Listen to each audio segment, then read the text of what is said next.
What's up, everybody? Welcome to the Ray Lewis edition of the $2 Sports Podcast, episode number 52. I am your co-host, Rusty Buckets, and this podcast episode tonight kind of sums up my life. It's a day late and a dollar short. Welcome in, Uncle Buck. Drew, glad to have you back in action tonight after you played Power Ranger all night, right? Yeah, I did, and I find it very insulting that you named our podcast after a murderer, but... It's 52. When you think of 52, you think of Ray Lewis. No, I think of Patrick Willis. I don't. But I think of Ray Lewis and yeah. his murderous background. Episode 49 was the Patrick Willis episode for his Ole Miss number, and episode 52 is the Ray Lewis episode for his NFL number. Listen, I appreciate everybody bearing with us, and I appreciate the post. It was very funny, and I had to play Power Ranger. To put things simply, Buckets, it hit the fan yesterday, and it hit it hard. Indeed.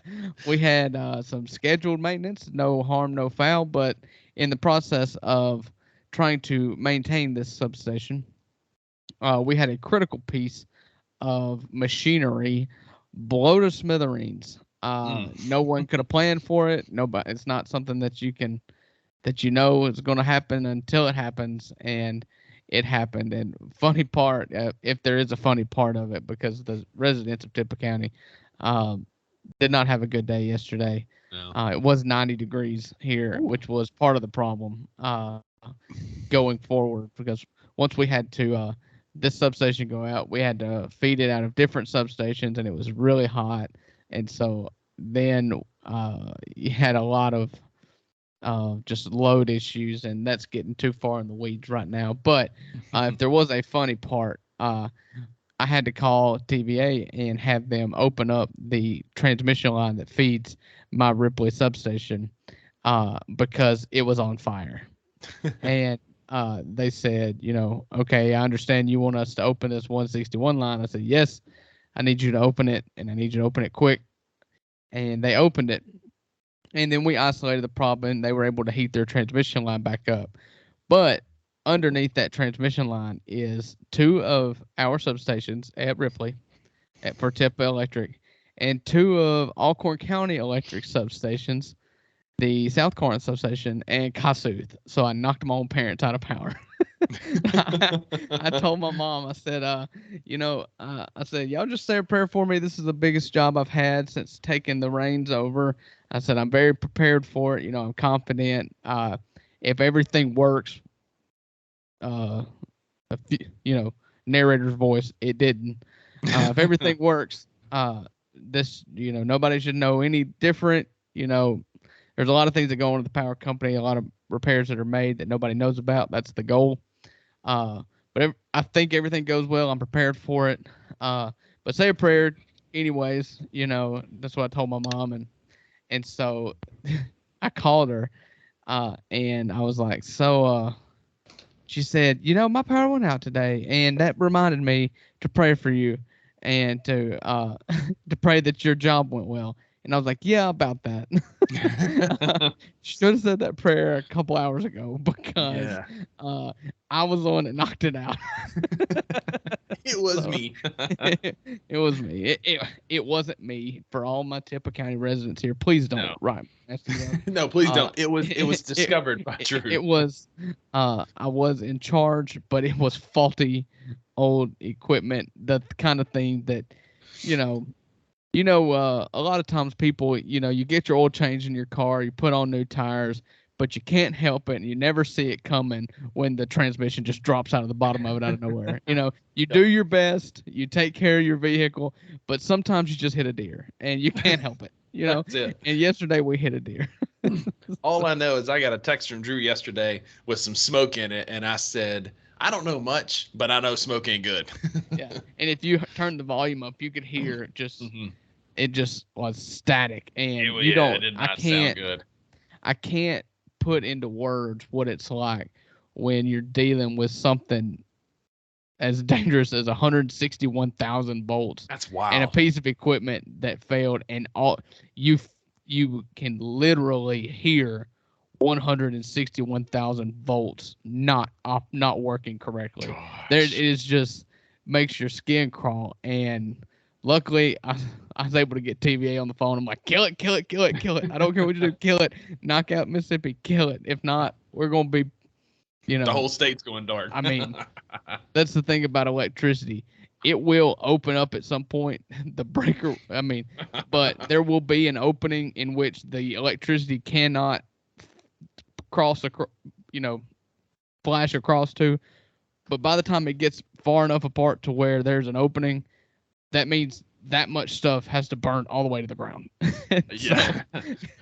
I remember one time when I was a kid, we were at Mimi's house watching TV and lightning storm was coming up. And I remember this big thunderclap and we saw this light go across the ceiling and down, and then everything just went dark. And it was like, oh boy. Trey came in the house. Mm-hmm. And it blew out the TV. Everything went dark. And then the rest of the house came on, but the TV was just RIP. Yeah, I mean, the TV was the cheapest fix. That's it. I think the TV and both VCRs went out, and then we had to replace that little outlet down there. But yes, we avoided a major catastrophe. But I just remember it felt like a Looney Tunes thing. Like everybody in the house just went swoop, swoop. Watched it go across the ceiling, down the wall, and then it was dark. my first exposure to electricity that blew my mind was we were driving down the road, me and my buddy Andrew, League of Avengers member Andrew. I don't know if he listens or not, but whatever.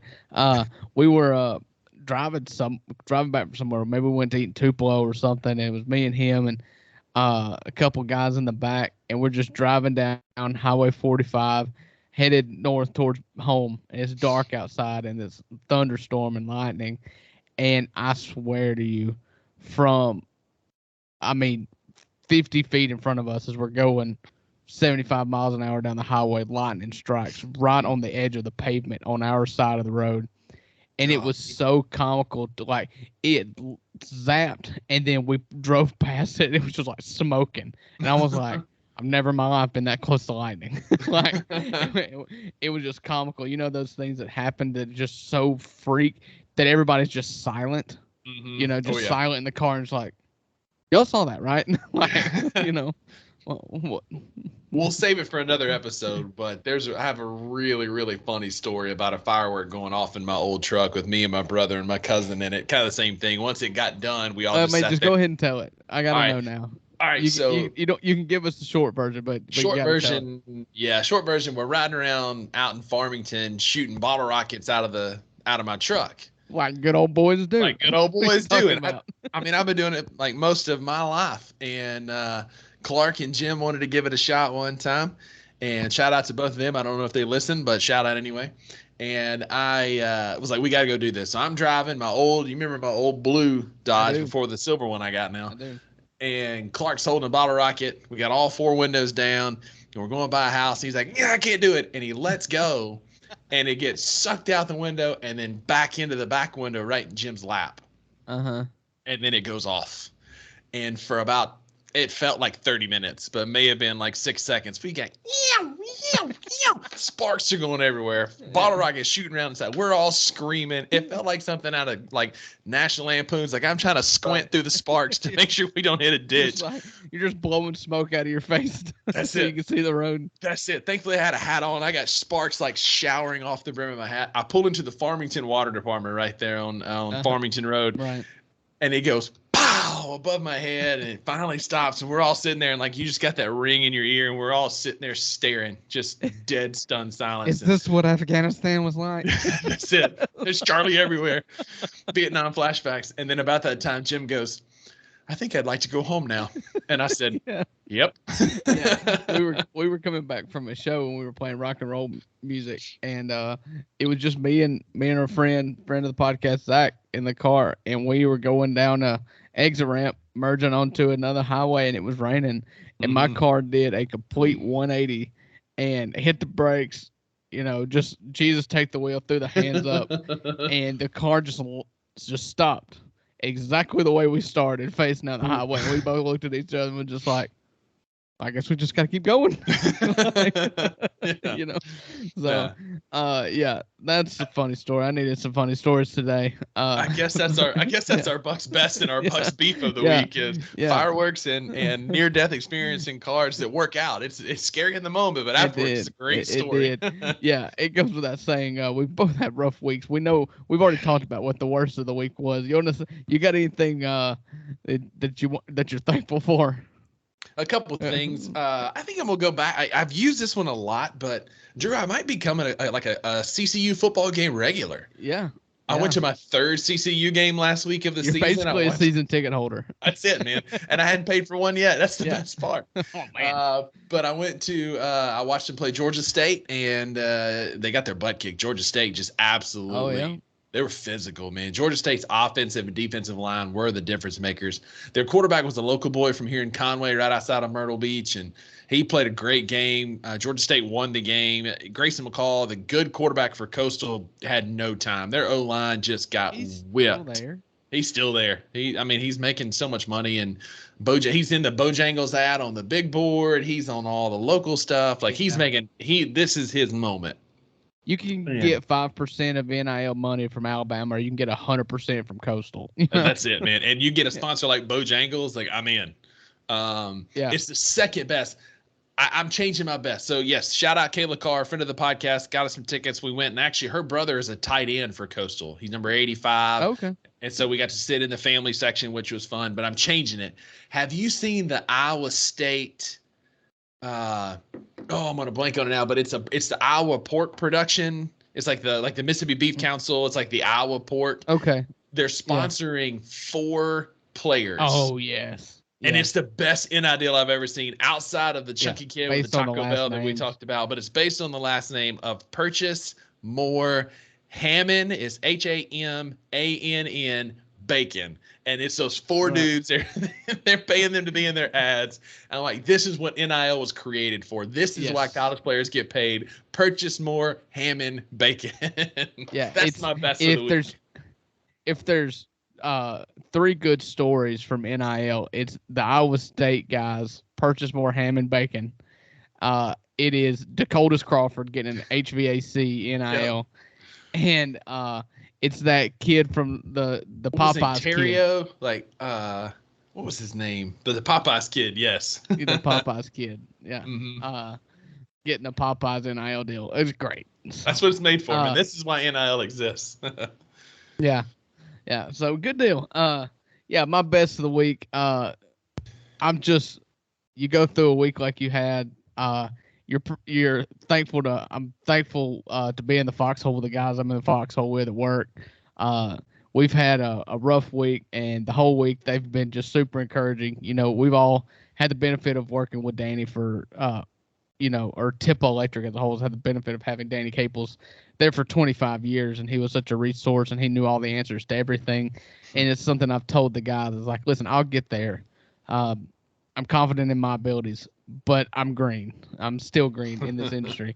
I said, so just be patient with me. It's the only thing I ask. If you got any questions, ask me, and most of the time we'll learn it together. And throughout this whole process, it was very stressful yesterday and into last night and to this morning. It was very stressful, but throughout the day, just consistent encouragement and telling me not to sweat it. No big deal. Wasn't your fault. From my boss all the way down to the newest guy there. It was refreshing, and I needed to hear it. So I'm thankful for those guys. Thankful for the place that I work. And that's my best of the week. Let's dive into last week. Speaking of beasts of the week, we'll go through our picks real quick. It wasn't pretty for you, boy. I'm the one I'm really upset about is the Notre Dame Ohio State game. I had until they put that 1 extra second back on there because they were finna win by 2, and then they made them kick the extra point, and I'm livid. Not only is Mississippi State getting beat by South Carolina, but I'm living in my living room like, why are they kicking the extra point? Well, and not only that, I mean, I took Notre Dame in that game. Did you take Notre Dame too? No, I took Notre Dame. You took Ohio State. That's why I was livid, because you took Ohio State to win by 3. Did I? Yeah, you did. I got it right here on the sheet. Congratulations to me. Yeah, They had Notre Dame just absolutely wet the bed. I mean, you give up a 3rd and 19, and then you put on the most critical, the last play of the game on the goal line, as time expires, to only have 10 men on the field. It's just embarrassing. Yeah. And it was an embarrassing way to lose at home. It's one of those games, you always hear about 5th down, the Missouri game from the 90s, and you hear about all these different, the games that's got the titles in it. Ole Miss has got 4th and 25, or the piss and the miss, or whatever. You you don't got want games the names like with that. titles. No. Yeah. The 7 overtime game. You don't want a game with a title, and that's going to be one that you look back at. Notre Dame, for the first time in a long time, people really gave them a shot against a big name team. I feel like most people gave them a shot. They've got a pretty bad rap in big games against Power 5 elites in my lifetime. But I was in, and I was a believer in them. I think I took Ohio State just to be different. Because our picks, we only want to win. I never want to tie with you. What a bad beat, man. What a bad beat. That was just a bad beat for bettors across the board. It was a 3-point. Ohio State was a 3-point road dog, and to score the touchdown that basically seals it, to put you up by 2. And then college football, even if there was no time left, they still make you kick that extra point. In the NFL, that would have just ended the game. Turns out there was a second left anyways, and so they were going to have to kick the extra point and kick off. Because they reviewed it for like 20 minutes. Yeah. Such a bad beat. And college football, NFL, do better. There's one change you can make that would make life so simple, and you see it in other sports like tennis with the automated refs. Put a chip in the nose of both ends of the football and put sensors, something along the goal line, so that when there's 22 people in a pile, whether or not that ball crossed the goal line immediately. You don't have to have a 10-second review. You can also use this for down and distance. You don't need to rely on 75-year-old men with first down chains. Don't need a chain gang. That Ole Miss Alabama game, there was a big kerfuffle because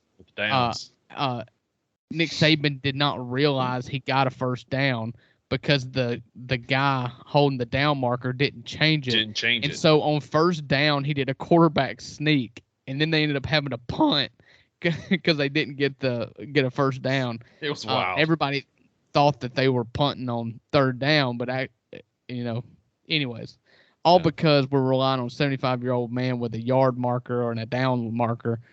Put a chip in the ball. This is very simple. It can be implemented tomorrow. And it's with all the technology we have for GPS, like you've got to be able to monitor those chips from afar. And I think that's a great idea because you can do it for MLB umpires if you want to talk about it. Especially after Andrew Hernandez and his kerfluffle with Bryce Harper last night. But long and short of it is, on the season, Drew is 11-11. Myself and our Instagram followers are 7-15. We're now about 4. Yeah, man, it ain't going well. Hey, we're gonna try to redeem ourselves this week. If you're even, that's a win when you're gambling. You can keep gambling as long as you stay at least even.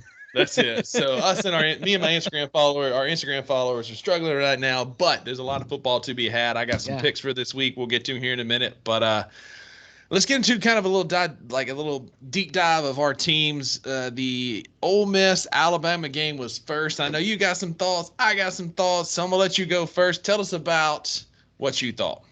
Yeah. I was confident going into this game. There were a lot of people, a lot of Ole Miss fans, and Ole Miss fans, I would not put us. We have our faults.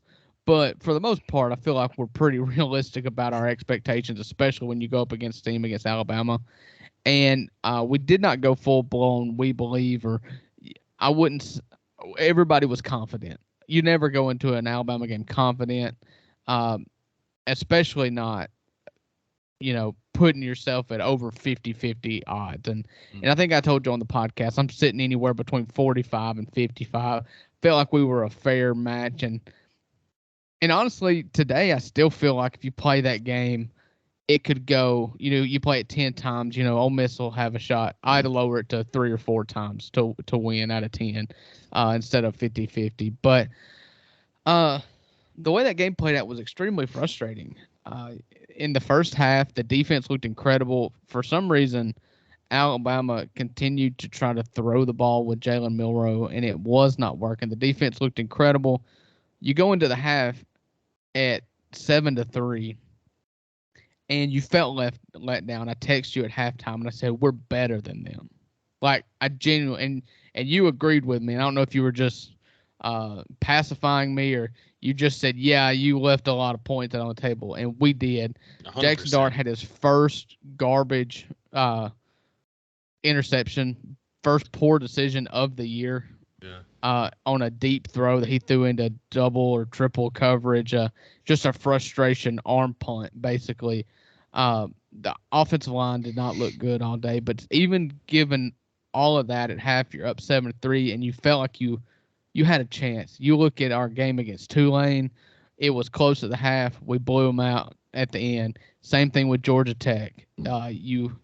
You struggle for a half. You go in, and they've done a really good job of making adjustments and really pounding inferior teams.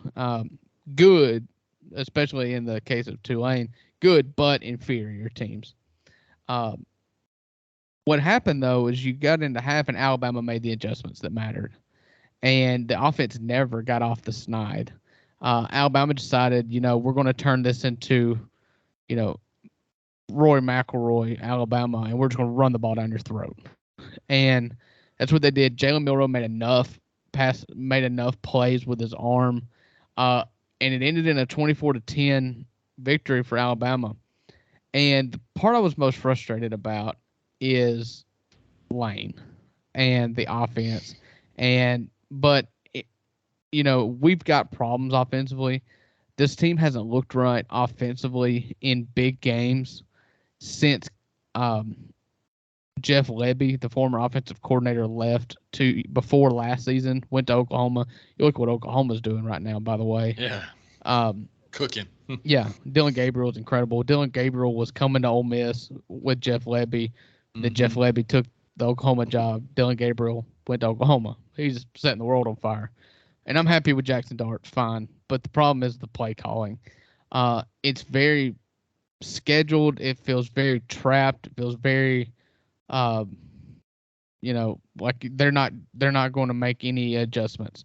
Well, there was a lot of jet sweeps. There's lots of plays to the edge, whether it be screen passes to the boundary. Like I said, jet sweeps. All of our run plays tend to take forever to get going downfield. They were slow developing, yeah. Everything's a read option. I believe I've had this conversation before, and it's probably before we had the podcast, but it was definitely before, because it was before Quinshawn had an incredible year last year, and I didn't really have any beefs at all with our running game. It was good. Quinshawn was great last year. But this year, it's like, if your running game is struggling, the last thing you need to do is make a decision whether who's going to run the ball every play. And you see Jackson Dart reading, and they're not comfortable in their line. And anytime you have a RPO or not even RPO, but just a read option, just a design read option running play with no pass option, you're still reading defenses. You're asking your line to block an extra second or second and a half, 2 seconds. And when your offensive line isn't that good, it's just not going to work anyways. Right. And there's not any swaying from that. They're going to keep doing it. And the frustrating part is that you were exposing them downfield. I can't count in the first half how many times we hit open receivers downfield. I mean, just total busted coverages. The one touchdown we scored the whole game, we moved the ball down the field because we're throwing the ball down the field, and Alabama's defensive backs were just blowing coverages left and right. They've done it all season. This wasn't an Ole Miss thing.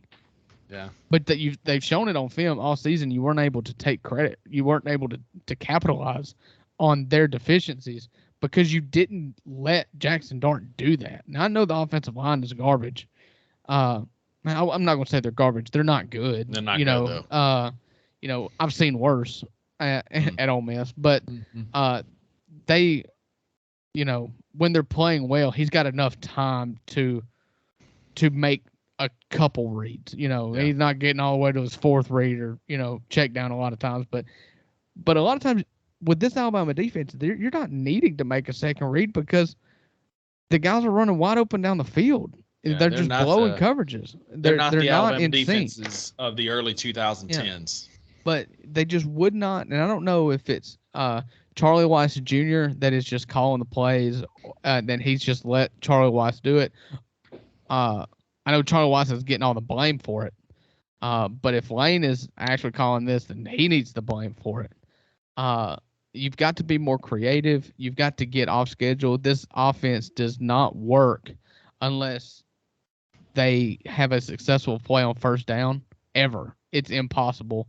They will not be successful on any drive if they're not successful on first down. If they can't get to moving, if they get stuffed on first down, they might as well punt on second. It's the most frustrating thing in the world. Nothing dictates a drive more than first down for Ole Miss. And it's frustrating, and it's got to change. And the whole Lane Kiffin persona is, he don't give a dang about nothing. He's a gambler. Joey Freshwater is just here to, and he gets that rap, but that's not Lane. I've learned, Lane is analytically driven. He's going to go for it on more fourth downs, but that's the most extreme he's going to get. He is very, very cautious with this team right now, and I don't know why, because he's confident in his quarterback. The weapons are a problem because of injury, but he is not letting it rip, and I don't really understand why, because that is his persona, but his persona is a Twitter persona, which is my next beef. So I got some stats on that, but continue. Yeah. So Lane, my biggest beef now, Alabama game aside, I've talked about how I don't like the offensive play calling and how they're not the aggressor on offense the way that I wish they would be. That aside, Lane's Twitter persona is starting to really rub me the wrong way, and this always happens. You look at the favorite villains of all time in sports. We always talked about how much we hated, Matt Barnes when playing for the Clippers or for the Kings or whoever. He was just always hated. I couldn't stand watching him play because of how he played. But then he became a Grizzly, and he was your guy, and you love him. My favorite Rebels of all time is Marshall Henderson. I have no problem with anybody, for any fan of any other SEC team, saying they hate his guts, because that's who he is. That was his persona. Lane's persona on Twitter and his press conference persona is not Lane as a person. He's actually a pretty reserved guy, but he gets ballsy on Twitter, pokes the bear a lot, and what he did with the Kevin Steele comments leading up to the Alabama game is one of the most embarrassing things he's done outside of flirting with other jobs since he's been at Ole Miss. He's done this with Alabama in particular at least twice off the top of my head. 2 years ago, when they went to Tuscaloosa, he told the sideline reporter before the game kicked off, get your popcorn ready. And it was 28-0 in the first quarter or something like that. This year, he gets on record, I think we talked about it on the podcast last week, where he said he got on the press conference on Sunday, the day after the Georgia Tech game. Is, most people are not going to ask any questions about Georgia Tech when you're playing Alabama that week. You turn the page to Alabama quickly, and Sunday the page was turned, and he was asked about the Alabama defense, and he said that it seems like there's been a personnel decision made on the coaching room, and Kevin Steele is not calling those plays. It looks like he has been demoted, and looks like this other guy is calling the plays based on what the film we've seen. This isn't a Kevin Steele. So basically insinuating that Nick Saban has secretly demoted their defensive coordinator. Uh, 3 games and going into the 4th game of the season, Right. and then to go out and let this defensive coordinator, this team, this Kevin Steele led defense, and you put up 10 points against them, and look like it was one drive that looked successful. The rest of them looked like crap. It was a punt fest. To do that, to have that sort of performance after talking like that, and to insinuate such a thing, you were insinuated that a career head coach, Kevin Steele's been in this business for a long time, and he's been a successful defensive coordinator A in great many defensive stops. coordinator. Tennessee, Auburn, go down the list. Kevin Steele is as decorated defensive coordinator as you will find. And to make that insinuation on the Sunday before you play Alabama, and then to not show up, it's time for him to. Lane's got to win a game before he ever says another thing, because as much as I love Lane, and that's my point about Marshall Henderson, if he's your guy, you love him, and I do love the antics. I do. I think it's funny, and I think it's all show. I don't believe in the bulletin board material, and I don't really believe in that. I believe it's all, I don't even believe he's trying to get in their head. I don't think that. I think he's having fun with it. It was a funny thing to say, but the truth is, you said that, and you made those comments about how Alabama was playing that resulted in them secretly demoting their defensive coordinator, and then they went and just worked you on the defensive side of the football. It's time for Lane to win a game before he ever says anything else. He's said a lot of stuff, but Lane is yet to win a game for Ole Miss. He's yet to upset anyone. This is year 4. This is Lane's team. He's yet to beat anyone that he shouldn't beat. Even in the 10-2 year, you were on par. You had a really, really good Matt Corral playing quarterback, and you did not beat a single team that was favored over you. I mean, it's sad, and it's got to stop until you beat somebody. That's a great segue into some stuff that's going to be kind of painful for you to hear, but I need you to sit here and listen to me for a minute. I mean, I've told you I'm a realist. I'll tell you 100% if I believe in it or not. Well, it's stats. So Lane Kiffin he's getting paid what? Is it $9 million a year? Is that right? Yeah, he's making big money. Yeah. So you're paying $9 million a year for a Twitter and a press conference troll. Listen to this. So Lane Kiffin's last win against a Power 5 opponent that finished with 9 wins or better, so a legit Power 5 opponent, to your point, was when he was at USC in 2011. They beat Oregon.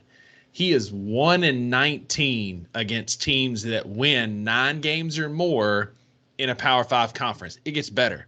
Lane Kiffin, and this is funny. Better is the word I'd have used, but it's better for me. But it's funny. My phone auto corrected it to Lane Kiffin, but that's a different story. Lane Kiffin is 4-23 against top 25 opponents in his coaching career.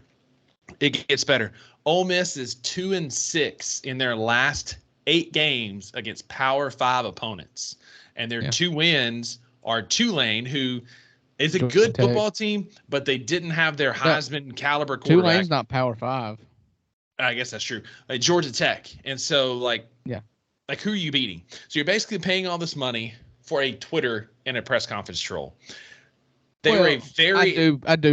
I do push back on that. He is more than that, but I think he's more than that against Georgia Tech. He's more than that against these small teams. I'm just saying that insinuates that he's a trash coach. He is a good coach. The jury's just out whether he can actually win like he's expected to based on his name recognition. You're not wrong on that. But, at the end of the day, college football is about results. And sure, you can beat up on Vanderbilt. You can beat up on Tulane and Georgia Tech. But until you beat Alabama, until you beat Georgia, until you beat a really good LSU team, until you beat a top tier SEC team, the antics are just that. They're antics, and they make you look foolish. It's one thing to go out there, especially this team is this weekend especially, like, undisciplined teams don't beat Nick Saban in Alabama. He had 8 penalties for 69 yards. 8 penalties is not going to beat Nick Saban. You're right. It was a punt fest. That's not a big number. That's not a big number for college. 8 for 65 is. I'll take that. Every time. 8 penalties. 8 penalties is not going to beat Nick Saban when you're not moving the football effectively. And so you had ample opportunities. I told you could have put this game to bed before halftime. And Ole Miss just couldn't finish. They couldn't finish. And it's funny, Mississippi State, who's normally known for defense, is playing trash defense right now. But against South Carolina, our offense was better. Ole Miss and Lane Kiffin and all this fun offense that he runs struggled against Alabama. Blake played some really good defense in the first half. Those roles have reversed a little bit.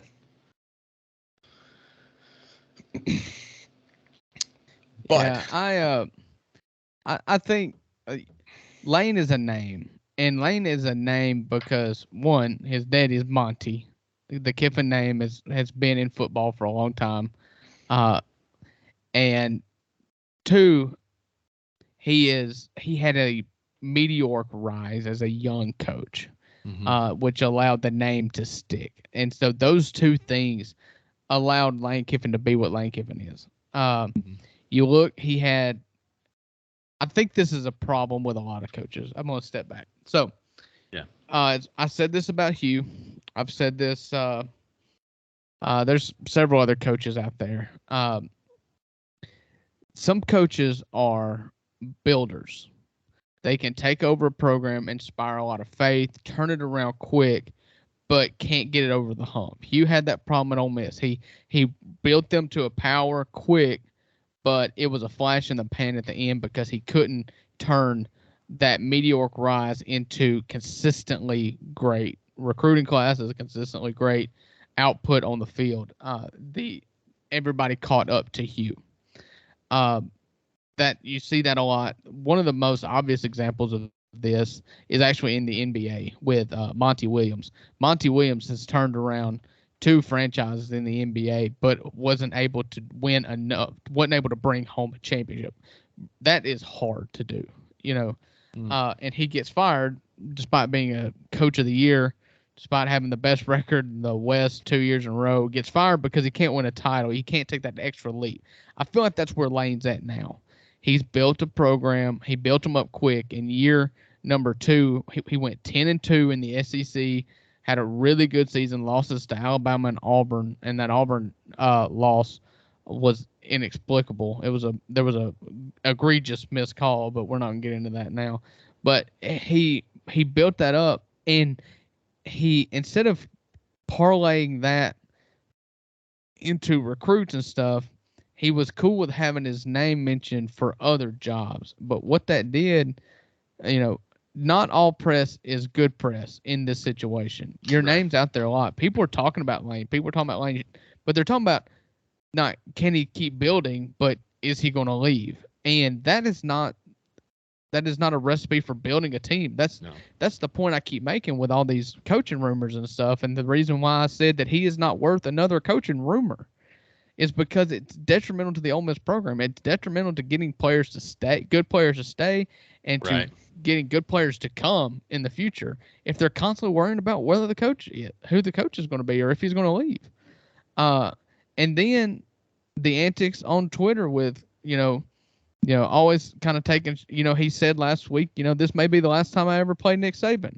This is and the apologist in me says, well, it may be because Nick Saban's 71 years old, and we don't play Alabama next year. I mean, we really don't know when we're going to play Alabama again because in 2024 there is no East and West, and we're not going to play them every year anymore. Right. So, I mean, true, but also he was trying to dig at Nick Saban. It was a comment trying to it was a cute comment, But you can't keep making cute comments and not back it up. And that's what it is. At this point, I've always told you, I'm an Ole Miss fan. I will forever be an Ole Miss fan. I love them like they were my own kid. But sometimes you got to look at your kid and be like, I have a hard talk with them. Like, you're messing up right now. And right now, Lane he is all bark and no bite.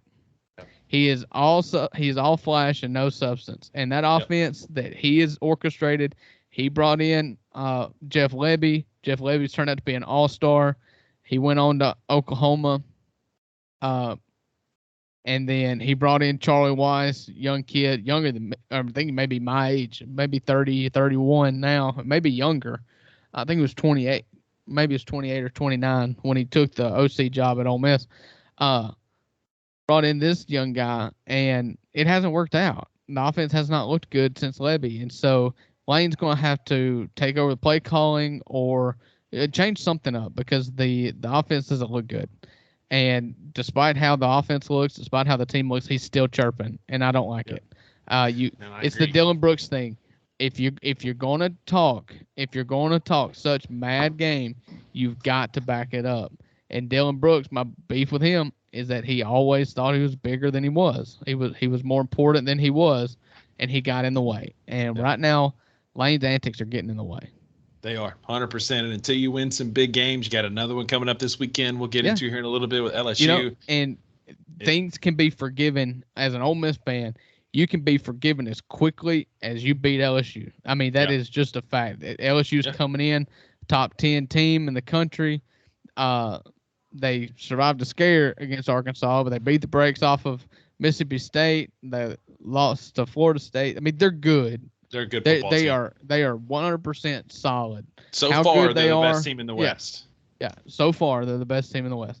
But if you go out there and they blow the doors off of you, then I said like this is moving week. This is Saturday at the Masters where you've got moving day. This was moving week when you have all these ranked matchups. Somehow I still am unclear on a lot of the SEC where they stand because LSU struggled with Arkansas. Auburn got boat raced by A&M. I feel like I know where that team stands, but I don't know where A&M stands going forward. No, Arkansas. I still don't know how good Alabama is. I still don't know how good Ole Miss is because Ole Miss, I felt like could have capitalized and made that game look better. Mississippi State, we're going to talk about in a minute.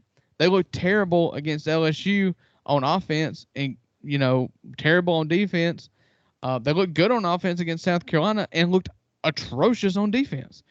We'll get into Mississippi State in a second, but I don't. The SEC as a whole, I don't feel like I have a good grasp on it anymore. I was wrong about this being moving week, and maybe it's just a hodgepodge of pretty good. Yeah, maybe that's what it is. This is not the SEC of years past. Georgia has not looked the dominant part that they should with their schedule. Kentucky, I kind of bought into preseason. They have not looked good. No, the only thing we've been guaranteed is how bad Vanderbilt is. We've been exactly right about how bad they are. They're awful. Yeah. But you're absolutely right, and we'll get to State here in a second. I can get into that now if you're done with Ole Miss, but. You're right. I don't know. I don't know about a lot of teams, and it's the calendar's turning to October. We're 4 weeks in the season. Usually at this point, you kind of know where we're heading. The West, especially, is up in the air. It really is. And that's the problem. And I've gone on record on this podcast many times talking about how you need to quit scheduling cupcakes. Georgia, especially, front loaded. They've played 4 cupcakes. A lot of teams have played 4 cupcakes. Ole Miss has played good competition for out of conference, comparatively speaking. But, you had your first challenge and you failed. LSU, who I was a believer in, looked real shaky against Arkansas, who is coming off a loss to BYU. That's one of those games it's hard to judge by because it's one of the kooky games. Because it feels like because that game was wild. So what that's telling me is in 2 weeks, I think, or next week when that Ole Miss Arkansas game's coming up, that's going to be another wild, kooky football game next week, like it usually is. Anybody's capable. SEC as a whole, I feel like it really is. SEC in the West in particular. Unless Auburn turns it around, I feel like they look Auburn and Mississippi State. I would be surprised if either of those teams finish at over 500 in the conference. Yeah, that's fair. And you could put Ole Miss in that category based on their one SEC game against Alabama if you want to. I can't prove you wrong based on that. Yeah. But outside of those two teams, I feel like the SEC just kind of looks like a bunch of pretty good teams and no great teams. And when you have that, you end up with a ton of parity and a ton of just beating each other up, and about And 6 teams that'll end somewhere in the Cheez-It, Texas, Music City, and you Mayo miss the Bowl, college football playoff. Yeah, and you miss the big one, 100%. But yeah, speaking of Mississippi State, man, we'll kind of transition into that. You're absolutely right. A week removed from looking awful on both sides of the ball, I have more questions than answers about Mississippi State. Like, who are we? This defense, which was good last year, like we were a top 15, top 20 national defense last year, is like 2016, 2008, or 2007 bad. Like, just awful on defense. We have no identity. We can't stop the run. We're not selling out to stop the pass. We're not. The last 3 weeks, the best player on the other team has absolutely crushed us. South Carolina didn't have juice. You've got to be able to take their best option. You got to be able to scheme scheme be successful. For Leggett, for Neighbors, for DeRosa, for these guys. You got to be able to scheme for their best player, and we didn't do that. And if you told me that Mississippi State had 500 yards of offense and 30 points on the road at South Carolina, I'd have told you we'd have won that game walking away. Like, that game wouldn't have been close. 9 out of 10 times. Yep. 9 out of 10 times in the SEC. If you can do that on the road, you're going to absolutely smoke who you're playing. Honestly, I don't know where we're going to be at the Egg Bowl. I feel better about maybe Auburn, Arkansas, Kentucky, but I don't know about A&M. I don't know about the Egg Bowl. I really just have a lot more questions. The one answer I do know that I have is based on the last 2 weeks. You can bet the farm on Jalen Milroe and Jermaine Burton being the SEC Offensive Players of the Week next week, because we can't scheme for their best players. Like, cannot scheme for their best players. And so those guys are going to cook us. But to the positives, Will Rogers, I don't care what he said. He said he kind of tuned out the noise and zeroed in this week. He read the tweets because everybody was talking about he can't throw the deep ball. He can't hit that deep ball. He had 4 passes that connected that traveled 45 yards in the air to Tulu Griffin. Tulu Griffin set a school record, 256 yards receiving on 7 catches. Just cooked South Carolina secondary, but we just couldn't finish. We couldn't finish drives and punch it in, partly because tight ends were not blocking, and they were getting pressure all night. That has been an absolute liability for us. Rylan Goad is awful. The Georgia transfer, awful.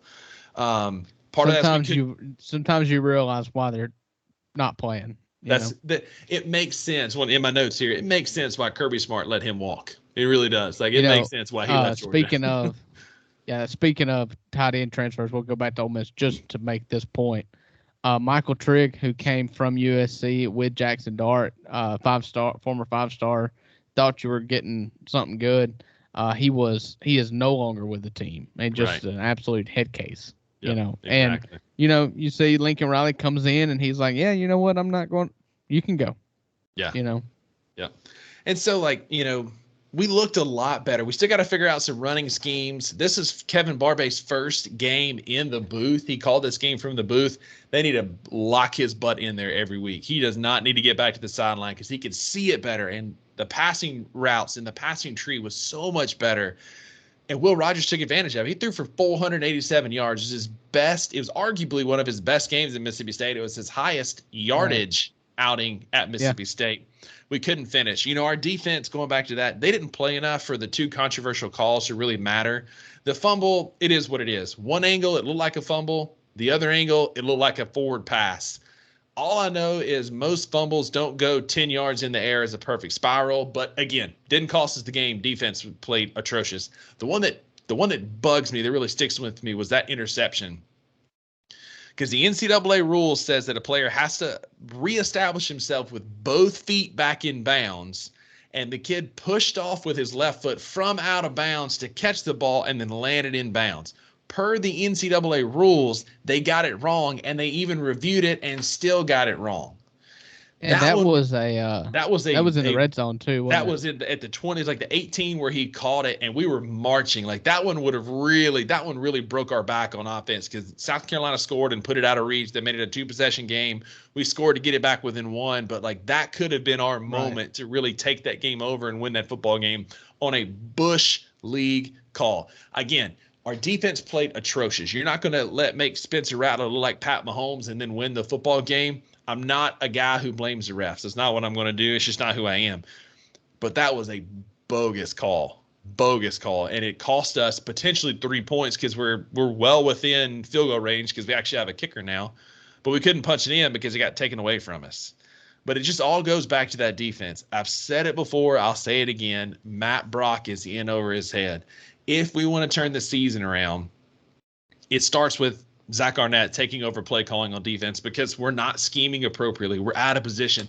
Late in the fourth quarter when they're running the ball, we've got Nathan Pickering, a defensive tackle, spying on Spencer Rattler in the middle of the field. So Mario Anderson's getting 5, 6, 8 yards of carry. Like, why? He is not an athletic defensive tackle.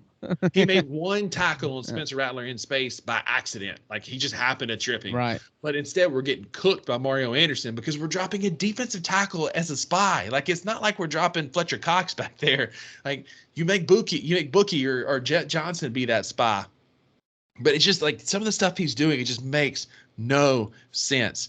Here's a stat for you. In his 2 SEC games so far, Matt Brock as a defense coordinator, Mississippi State's defense has forced 8 incompletions. Ouch. 2 of which came from Garrett Nussmeier in trash time against LSU. Jaden Daniels and Spencer Rattler are a combined 48 of 54 for 649 yards and 5 touchdowns. We've given up over 1,500 yards in the first 4 weeks of the season. This defense is historically bad and was supposed to be what carried us in a lot of football games. Right. Again, I'll say it again. If your offense produces 500 yards of offense and you score 30 points on the road in the SEC, you're winning probably 19 out of 20 football games. And it just didn't work because you gave up 38 points and 500 yards to the other team. And so going into this week, we're going to get smoked. This feels like one of those years where just Alabama they're just of all the years for Alabama to be down, it's the year that we're worse, right? Because it's felt like the year we could have taken advantage of that. 6 weeks ago, I was so much more confident about an upset. Alabama's a 14.5-point favorite. It feels like they're going to cover. But the wildest thing is there's a really good chance that both of our teams are going to be 3-3 going into the bye. Like, it's a foregone conclusion that we're going to be 3-3. Y'all are probably 3-3. We're the same football team, just with an identity crisis on the different side of the ball. Ours is on defense. Y'all's is on offense. We got to figure some stuff out. I'm not going to concede an Arkansas loss at this point. We'll see. I know weird things happen. But at the end of the day, like, we've got, like, you take your lumps this weekend. You take your loss to Alabama. No matter what Nick Saban says, he, like, for whatever reason, and this is what bugs me, man. Like, we haven't beat Nick Saban since 2007, but his press conferences every year are Mississippi State's very physical. They play a tough brand of football. They're going to be a tough opponent for this year. He hypes us up like nobody's business to go out there and then beat us by 30 points. Right. But you take your lumps this weekend against Alabama, you learn, and then you beat Western Michigan, and you go into the bye week at 3-3 with some momentum, and then you figure it out by playing at Arkansas and at Auburn. Like, you just figure it out at those 2 points where you really have to put rubber to the road. But, kudos Kevin Barbe, especially kudos Will Rogers, because he showed up. He finally showed up and played a great football game in this pro-style offense. Part of it's because we threw the ball a lot more. But still some work to do on the offensive side of the ball. Got to protect Will Rogers a little bit better. They got some pressure. We had 0 running lanes. Woody Marks finished with like 27 yards on 12 carries. Yeah. It was a tough night running the football. Got to find some identity there. But it doesn't matter if you're giving up 540 every game. Yeah, so what's confusing to me is you look at this box score, and I'll be totally frank with you. I didn't watch a lot of this game. I flipped it on back and forth. It was a great football game to watch. It was entertaining. Yeah. Well, I was really tuned into that Ohio State Notre Dame game, which it was competing with for TV viewers. Yeah. But if you look at this box score, we talked last week that that Mississippi State has got a real identity crisis because, and I talked about it going into the season. It was my biggest question mark about Mississippi State is you're looking at, you lose Mike Leach. Mike Leach tragically passes away, and he has built this offense around run and gun and running the ball very little, passes the ball a lot. Will Rogers works extremely well in that Leach kind of scheme, and they 3 games into the year, it seems like they had just totally scrapped that all together. They were running, super run heavy on offense, and not utilizing Will Rogers in the way that makes him successful. I jokingly, like to point out in LSU they had him play action and bootlegging to his weak side to the left side of the offensive line, and throwing out routes, and that's just not Will Rogers. He looked terrible against LSU. And it seems like he watched the tape, watched the last couple years of Will Rogers under Leach, and came to the same conclusion that I came to and everybody else came to, is that you've got to call the offense that fits the personnel that is in the game, that is actually playing. Scheme is only as good as your players, and you can run that scheme that you love all you want to. If you don't have the players to run it, it's unsuccessful. See the LSU game for Mississippi State. It seems like he took a 180-degree turn for this South Carolina game.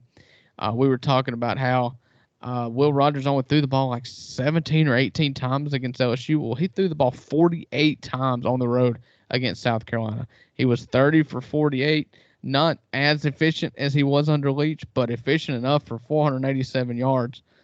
And then conversely, Woody Marks only touched the ball. If you add carries with receptions, Woody Marks touched the ball 17 times. He only had 12 carries for 27 yards. This looked like a Leach called offensive game plan. It looks like Kevin Barbay decided that he, looked back at film, saw what Will Rogers did, and Will Rogers was really good slinging the ball around the field on, short to intermediate with a home run shot every once in a while. That's what Will Rogers is good at, and he tried to let Will Rogers win that game and put the ball in his quarterback's hands. That's what I said they needed to do last week, what they were missing against LSU, and that's what they did this week. Will Rogers had an outstanding game.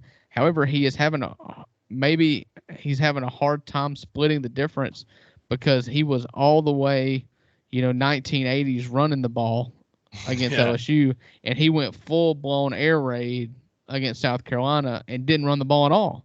Yeah. So, and game script did not work in the favor for the running game. Looks like it was 20-17 at the half. I mean, it was a full-on shootout.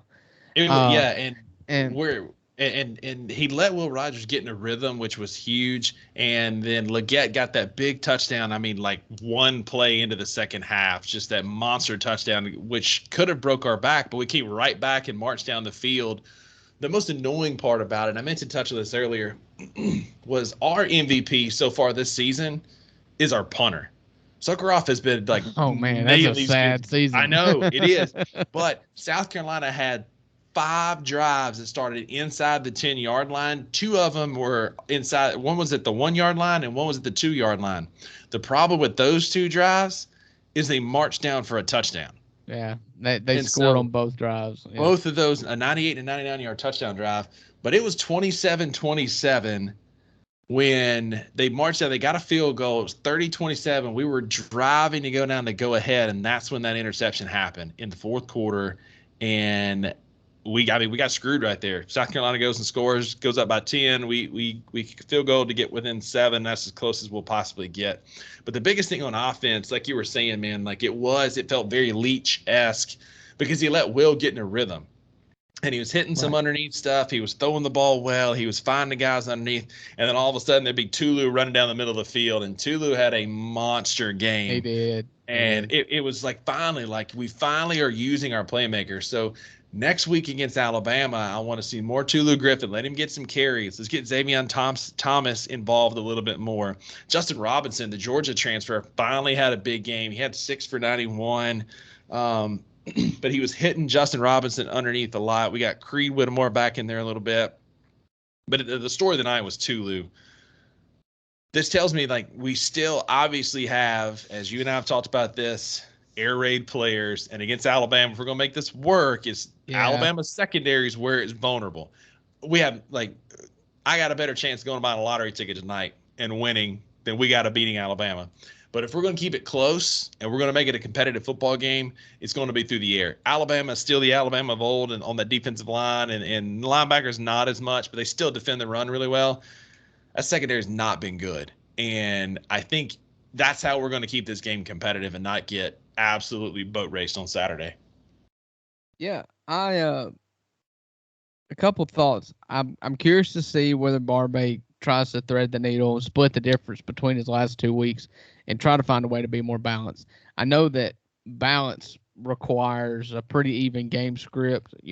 Ideally you want to be balanced. If you get down 14-0 to Alabama quick, I'm sorry, it's not going to be balanced. At that point, it's over. 2, I just want to know if you're ready for this Alabama game Saturday. And do you know what I'm talking about? Central Time kickoff, 8 p.m., 9 p.m. East Coast. So that time. probably means like 9:20, 9:30 before we kick off. I got a poker night with some buddies, and I asked them to move it up early, so we're going to play that till like 8:30. Then I'm going to get home and watch it. I'm going to have coffee ready. What kind of poker night ready to go to watch 8:30? Because I told them, hey, listen, I've got to go watch Alabama, Mississippi State. And they said, one of the guys was like, why is the game at 9? I said, well, they can't televise a murder on primetime television, so they got to move it back to ESPN after dark. So, yes, I am ready for the late kickoff. I'm interested to see what we're going to do to make it better. But 2 other games of note I want to talk about before we get into our predictions for next week in fantasy football. The other 2 games I watched were Florida State Clemson, which was an absolute classic. Just back and forth. Great football game. Clemson. 100%. They had I'm telling you, it's so funny. It is so funny that the whole story was Dabo was like, he called his ex-girlfriend and said, hey, I think you still got a year of eligibility. Can you come kick for us? And the guy left a Wall Street job in New York. It got his start date pushed back till after the first of the year, only to miss the biggest kick of his career. I mean, listen, Clemson won enough. It's either you die a hero or you live long enough to become the villain. Clemson did that. They won enough to become the villain, and Dabo's just wholly unlikable. And so everybody got a big kick. People were rooting for Florida State against Clemson. That tells you how far Clemson's fallen, as far as it comes just to a Q rating. They just absolutely – Clemson and Notre Dame should just be ashamed of themselves for how they blew both of those games. They Clemson and they Notre Dame. Clemson had at least a half dozen opportunities to win that football game in the fourth quarter, and they couldn't do it. And then Florida State scored on that first possession, got a big stop to win that game. But championship teams find ways to win tough football games, and that's what Florida State did. They do. And Florida State, they are by far the most tested team 4 weeks in, and they are 4-0. I mean, we're going to talk about our top 4 teams. They're going to be number 1 again for me. I mean, same. They can't until not they get to spoil too much, but yeah, not to spoil too much. But Ole Miss is falling out of my top 4. Yeah, I mean, just a comedy of errors. When it comes to winning time, you expect teams that have won multiple national championships like Clemson to be able to salt that away and to capitalize on the opportunity to win that at home. And they didn't. They totally crumbled. They found a way to win, found a way to lose instead of found a way to win. Speaking of, it's just sad, but yeah. Speaking of finding a way to win and finding a way to lose, Colorado came back to reality this weekend. Dan Lanning had that team absolutely ready to play. That pregame speech had me fired up. They play for clicks. We play for wins. They're not going to come in our house and disrespect us. And I'm like, whoo. And Oregon came out with a point to prove, and they proved it. They absolutely beat them to a submission. And going into halftime, Dan Lanning said, we ain't done. And they sure weren't. They absolutely took that personal. They took prime in the woodshed. Colorado's still a good football team, but they're exactly what we thought they were going to be, a 6 or 7 win team. Yeah, with some there's shine. nothing wrong with that. There's we knew they nothing were wrong going with to that. Yeah. we knew they were going to lose to Oregon, maybe not so much in as emphatic of fashion. They're going to lose this weekend against USC, but the fact that they won one game last year and they're still going to win 6 or 7 this year is a marked improvement. Don't get me wrong, but Oregon looked the part, man. Bo Nix absolutely torched them. I saw a funny stat. He actually lost to Oregon when he was at Auburn and Justin Herbert was there. And now Right. in his 11th year of eligibility, he is the quarterback at Right. Oregon playing against Prime and Colorado. But they absolutely looked the part and cooked Yeah. Colorado. I've got some thoughts on this, and I'm kind of going to just talk through them and just live on air, just stream of consciousness. One, I love Colorado. I think Prime is good for college football. I like them. The storyline is great. It's great. Somehow, it feels like the public consciousness of Colorado turned this week, and I don't know why. Because everybody was like, "Oh, Colorado's cute. I like Colorado. We're all rooting for Colorado." Got all the celebrities at the game, but it felt like normal, everyday folks kind of turned on Colorado when they played Oregon, and they were excited to see them just get trounced. Like they had in 3 weeks' time, they'd gotten too big for their britches, and I don't like that. I felt like it's still fun. I still love the swagger. Yes, they got popped and they got rocked hard. Oregon's really good, and anybody who picked Colorado to win that game just bought too much into that hype. That's not a team that's going to beat anybody good. I've said many times I think that Colorado's wins over TCU and Nebraska said a lot about Colorado, but it said a lot more about TCU. Nebraska is what Nebraska is. They're just not good. Haven't been since what's his name? Tom Eric Crouch. Eric Crouch, yeah. Yeah. And so I was thinking Winky and Crouch. I mean, let's go bad. I want to say Chris Winky, but Crouch is equally as bad of a name. Anyways, I just don't like how everybody is seemingly, and maybe it's just my perception, what my feed tells me, or what my own perception of it is that people have kind of turned on Prime, and I just, anytime somebody gets popular, it's a problem with culture just in general. Pop culture, celebrity culture. You see it with actors, you see it with musicians, whatever. Once you get to the top of the mountain, people, terrible people, apparently, love to see you get humbled. But then they also love to see you come back up. You love to see somebody make the rise. You love to hate them when they fall down, and then you love a redemption story.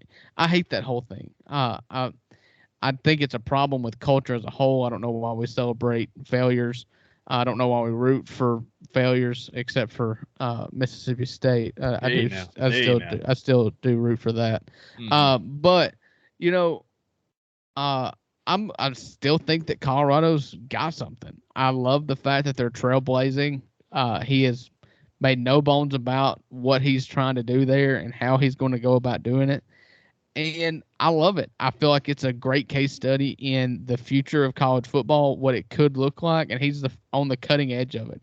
Him and what's his name at Texas State? Yeah. I forget the former big name OC that's the coach at Texas State now. But I like it. They were outmatched. I picked Oregon. I picked Oregon plus 21. That's the safest bet that anybody's ever made. I felt like at the time I would have taken Oregon at 28, but that doesn't. Let's quit celebrating the loss for Colorado as much as we're appreciating how good Oregon is right now. Mm-hmm. Bo Nix is incredible. Dan Lanning, former Georgia assistant, has gotten Oregon playing really good, and secretly, the Pac-12 may be the best conference in football right now. Yeah, 100%. And they're playing great football. USC is playing good football. Oregon especially, and going back to Prime, like if he comes out and he's competitive this weekend against USC, it's all forgiven, and we're right back where we were. The one thing, his message has been consistent, except for some of the, like, after the game, we don't read the tweets, we don't read the hype. Yes, you do. You clearly do, because you talk about it. But I'll say, but I appreciate what he's doing. I'm not a Prime hater. I hope they're successful. I love what he's doing there. I love the hype that he's got for Colorado. I haven't cared about a Colorado game in ever. And the fact that I stayed up till halftime of that game against Colorado State. The fact that I stayed up and watched half of it. That's it. Tells you exactly right. But, again, he goes out, he's competitive this weekend against USC, and they're right back in the thick of everything again. Unfortunately, like you said, we live in a culture where, like, hype trains get a lot of momentum going downhill and they can't stop. And so there was so much buildup, there was so much hype that made that crash that much more colossal and look worse than what it was. Again, going into that, when I picked Colorado, when I picked Colorado, I didn't pick them to win. I picked them to cover 21. I knew they were going to win that football game. Most people knew that. But Oregon came out and made an emphatic point that we are the better football team, and we are still one of the best teams in the Pac-12, and they absolutely cooked them. And again, coaches are salesmen. Dan Lanning, he could say he doesn't read the tweets, and I may believe him. I mean, if you look at the life of a college football coach during season, they don't see their kids. I don't know how much they're really scrolling through Twitter to see what's going on. I think they have a good pulse on what is out there. But if Dan Lanning told me that he didn't sit down reading tweets, I'm going to be inclined to say that may be true. However, coaches are salesmen, and they're going to say whatever it does that gets their players hyped up. And I've said on this podcast before, hype only lasts for the first half of the first quarter, in my opinion, and then the better team prevails the last 3.5 quarters. But in that game, the first half of the first quarter, that emotions kind of rule, they were up 21-0. I mean, they let if that was emotion, it worked, and then they just showed that they were better the rest of the game. 100%. They out-athleted, they out-coached them, and they just showed them that Colorado's not there yet. Again, and that's okay. The fact that you were 1-11 last year, and you even had any hype going into this game tells you how much this program is evolving, and it just shows you that you still got a long way to go. And I'm gonna say this too, to sort of counter my argument about being too big for the britches. If you're going to talk the way that Colorado players talked on the field during warm-ups to Oregon, in particular, Shiloh Sanders got hot mic'd a few times, and it got rolling around social media. If you are going to talk like that, then you got to take your medicine. It seems that they've taken their medicine, and they've taken the loss gracefully, gracefully as they can. Props them for that. Yeah. But if that he did get out there and he did talk some wild. He did. And good on Oregon. You and I are both noted hype video fans, and their video 5-minute recap. It was so good. And they left all the coaches may not pay attention, but the social media managers, the video guys, love that stuff. They love action beef. Anything they can capitalize on. It was infuriating. Ole Miss does the season every week. It's an award-winning. Had awards won for the production quality and the storylines for the season. And the season is a weekly recap of. They do it for all sports. They do it in baseball. They do it in football. But they do a little bit of a backstory, recap the game from the week previous. This week on the season, I did not watch it at all because I saw that the little. The title or the little subtitle of it was, Bama week.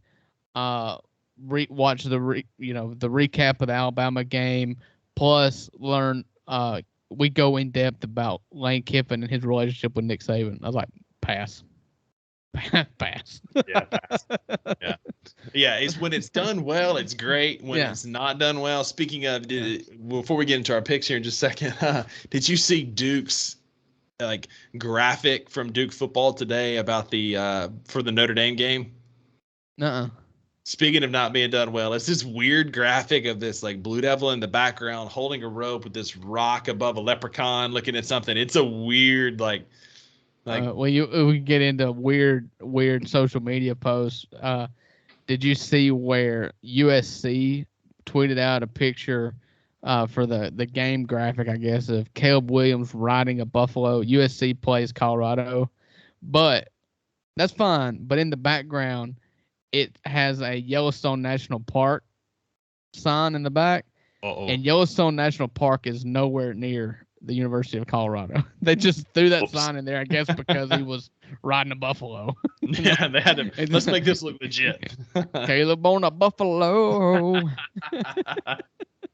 If you don't know what Gallon of Buffalo is, you're absolutely missing out. I will make sure and tweet out that picture from Duke football. It is an interesting, interesting graphic. Yeah, I mean, I'm here for it. College game day is special for fans. I believe it's not always it's not now what it seemed to be in my childhood, getting up and watching college game day. Still got your puff pieces, still got your sad stories. It's still entertaining, but it doesn't seem like what it once was. But what college game day is, it is important for fans. It's important for, I've seen college game day in Oxford. I've been there 2 years ago when Texas A&M was there. It was the second time college game day was ever there. And as many years as college game day has been going, I mean, we're talking, I think Herb Street's probably working on close to 25, 30 seasons, of college game day. You don't find many first visits for college game day to a college campus. And I was listening to Herb Street on Thursday Night Football. He calls the Amazon Prime games on Thursday Night Football. And he was talking about how beat down tonight. Yeah. He was talking about how he was excited to go to Duke because Duke has never hosted college game day. And so thinking back to 2014 when we got excited for college game day coming to Oxford for the first time, and we had the Katy Perry game and it ended up going on to beat Alabama that year.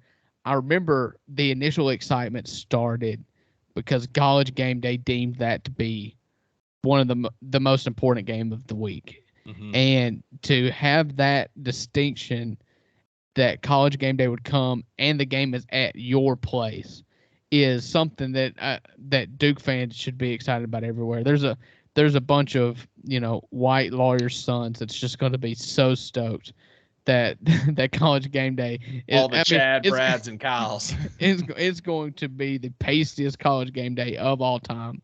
It is, but good for Duke for being able to host it. Let's go ahead and roll into our picks next week. We said we were going to do more next week, but we ended up doing a lot about this past week, but that's how it goes. So I got 7 games once again. We'll pick it against the spread. We'll post this to Instagram, see if you can beat us. Hopefully you can beat me, because if not, we're currently tied, so we're not trending super well on Instagram. But first game, Florida at Kentucky. Kentucky is a 2.5-point favorite. I do not believe in Kentucky at all after these last couple of games. Florida got a little momentum after that Tennessee win. I'm going to take Florida for the upset to beat Kentucky.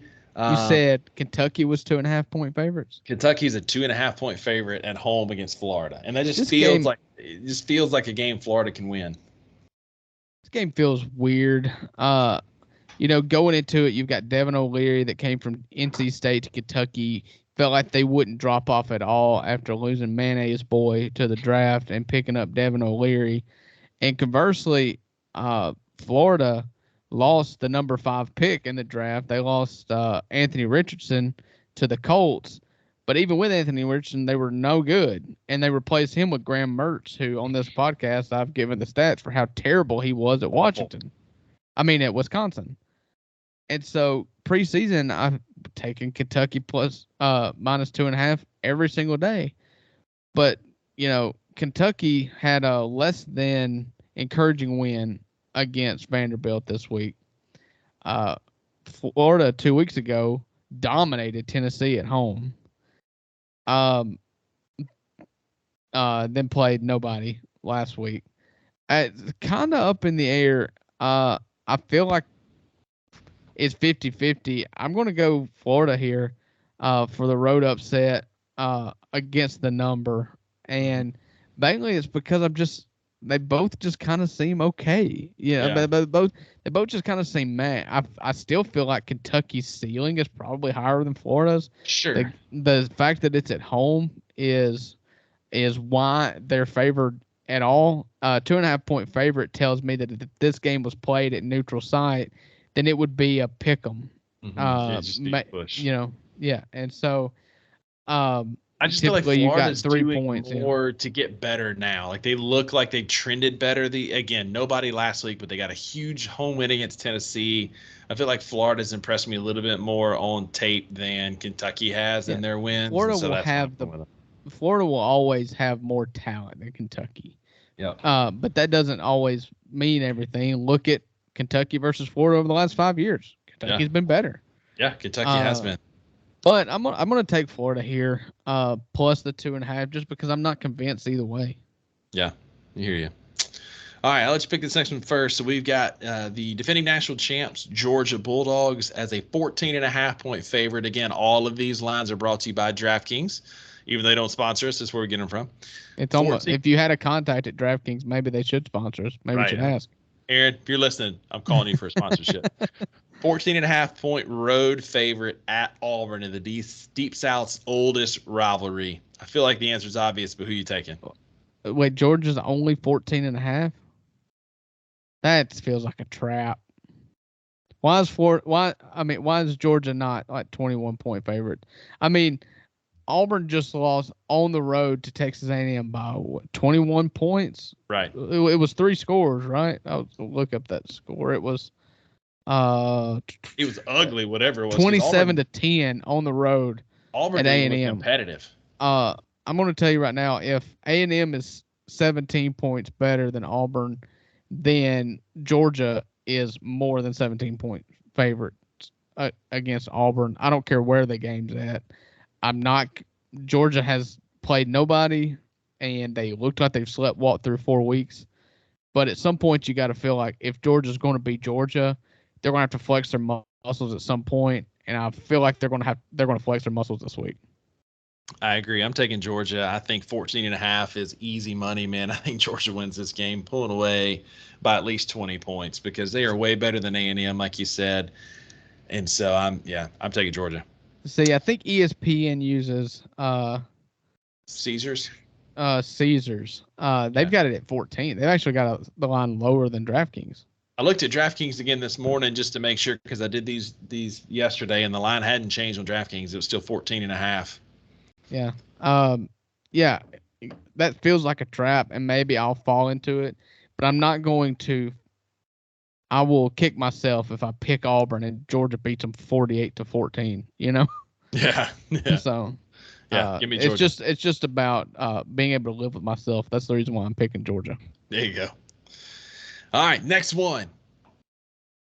This is my upset pick of the week. Oh, okay. Upset pick of the week. Notre Dame is a 5.5 point favorite at Duke. I told you after the Clemson game, I thought Duke was a good team. I like Riley Leonard. They've done where I think they are better. As much like I like Riley Leonard, what I've watched about them is their offense and their defensive lines are good. Like they're not just like gimmicky. They're actually good. They got some big guys who can play. Notre Dame struggled moving Ohio State's defensive line out of the way. It's not a comparison. Ohio State's a much better, obviously a much more talented team. Buying into the hype. To all of our Duke fans and listeners out there, I apologize. This is a kiss of death, but I am taking Duke outright to beat Notre Dame as a 5.5 point home favorite. Yeah, so the kicker with this is it could go one of two ways for Notre Dame. You just lost a brutal home game against Ohio State. Unquestioned blue blood, a multiple-time college football playoff attendee, the first ever college football playoff champion, Ohio State, and you genuinely let them off the hook. It's all your fault. It's not Ohio State's fault. It's totally your fault. Marcus Freeman, it's on you. Notre Dame, it's on you. Everybody, it's your fault. You respond to that two ways. You've got another ranked game, number 17. You're going to Duke. They're ranked number 17. We just said college game day is going to be there. The atmosphere is going to be hostile as Durham, North Carolina can be. Raleigh, Durham can be. But so it's coaches love to talk about adversity. Can you be resilient in the face of adversity? This is what you're going to learn from Notre Dame. They're either really good, who got beat by who let a really good team off the hook, and that doesn't change their outlook for the rest of the year. All the goals that they have are still in front of them. So you can, flush it and go set the record straight by beating the brakes off of Duke, or you're going to go lose at Duke. Your season's over. You hold all the cards. You're going to have to answer the bell here. And I believe Notre Dame will. I believe Notre Dame will beat them. I believe they'll cover the 5.5. I still believe in Sam Hartman. I think he is really good. Marcus Freeman's got some proving to do. They did respond really well in his first season after a week 1 loss to Marshall. They came back and more or less run the table. I think they may have finished 10-2 last year. 9-3, something like that. Something like that. Had Capped a really good. They always play a hard schedule, a hard regular season schedule, as an independent school. And so I think they've got the gumption about them to respond. Let's be honest. Maybe it's a little bit of bias playing in. Maybe it's a little historical, evidence. I still have a problem picking Duke to win these games. Duke historically is not great. David Cutcliffe had good teams, even when they had their best quarterbacks of all time, like Daniel Jones. They were just fine. I don't know that Riley Leonard is. Are we ready to say that he is obviously better than what Daniel Jones was at Duke? I don't know, but I know that Duke fans are probably upset that Notre Dame threw that game away against Ohio State, because you'd rather them be rolling in high, and you be the one underplaying this Duke game rather than trying to avenge a terrible loss. So of the two, Duke has the better win. Allegedly, they beat Clemson. They beat up on the other teams. Notre Dame has beat the teams they're supposed to beat and lost to the one team that was a tough game. They're very comparable offensive and defensively, stats-wise. I think it'd be a good football game. It'll be a good measuring test for Duke. We'll see. Listen, I'm high on them. I hope they do. I think their offense, I think their lines are really good, and I think that's why they'll win this game. Yeah, I hope. I will find myself, if this game is competitive, rooting for Duke. I like chaos. Root for chaos, absolutely. Yeah. But my head tells me that Notre Dame that's a smart pick. has got Duke picked a bad week to be playing Notre Dame. Right. That's what I think. And that's a smart pick. I don't think Notre Dame's world beaters, and I don't think they're national championship contenders, but I do think they're better than Duke. Right. And again, that's a smart pick. And remember, the motto of this podcast is Fade Rusty. So there you go. Yes, Speaking of chaos, last year this game created all kind of college football chaos in a team that was headed to the college football playoff if they could have just won out, but they didn't. And the South Carolina Gamecocks upset Tennessee in dramatic fashion, just beat them like a drum at Williams-Brice last year. That place was rowdy. It was loud. It was rocking. But this year they have to go play at Neyland, and Tennessee is a 12.5-point home favorite. Joe Milton hasn't looked the part of the great quarterback that they thought he could be. He hits big passes. He struggles to hit the underneath passes. South Carolina obviously got a lot of momentum with a big SEC win last week, beating Mississippi State. Even though it's State, it's a home SEC win, and that generates some momentum. Tennessee's been kind of inconsistent. I feel like 12.5 is a big number for an inconsistent Tennessee team. Drew, what's your take on South Carolina and Tennessee? Yeah, you can kind of take what I said about Florida earlier and cut and paste South Carolina into that. I didn't have high expectations. I do love Shane Beamer. I do. I think seems like a stand-up dude. Yeah. And he seems like there's so much ego in college. I think you do have to have a pretty hefty ego to be a successful college football head coach. I feel like Shane Beamer is kind of an everyman kind of figure in college football, and I like seeing those. I like rooting for guys like Shane Beamer. I'm kind of up in the air. Give me South Carolina for the same kind of reason that I took Florida as underdogs. I mean, I don't road underdogs. It's scary that I'm putting so much weight on them, but 12 is a big number. 12 and a half is a big number for a Tennessee team that looked awful 2 weeks ago. And I'm sure a lot of that game is emotional with Florida. You're historically terrible against Florida. You go to Gainesville, especially, you're historically terrible. You haven't won a game in 20-something years. That gets in your head, and I get it. And that probably played a role in showing up flat in Gainesville a couple weeks ago for Tennessee. Like you said, Joe Milton has not been what anybody or a lot of people thought he would be, stepping in for an incredible Hendon Hooker last year. If I'm not mistaken, Joe Milton was the quarterback last year when South Carolina beat Tennessee. Hendon Hooker got hurt early in the game, and Milton took over.